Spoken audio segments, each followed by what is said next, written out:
på vej til Lene Christiansen. Hun har vundet et gavekort til Ystad Saltsjöbaden. Og det er ikke dårligt. Slet ikke sådan en dag som i dag, hvor det kamregner og sådan lidt sur forårsdag. Så jeg tror, måske tager hun allerede stadig i eftermiddag. Det vil jeg gøre, forstå.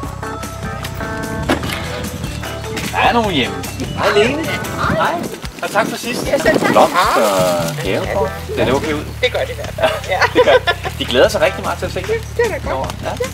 Ja, men min søster var helt håbløs, så jeg tænkte, men det når jeg da aldrig nogensinde, og så endelig så, nå.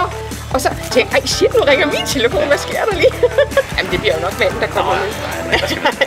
Har I prøvet sådan noget spag før? Nej. Så det er lidt spændende. Det er spændende, ja. Nej, det er godt. Så jeg vil ønske dig en rigtig god tur. Jo, tak. Ja, en god tur. Ja. Jeg håber, vi ses.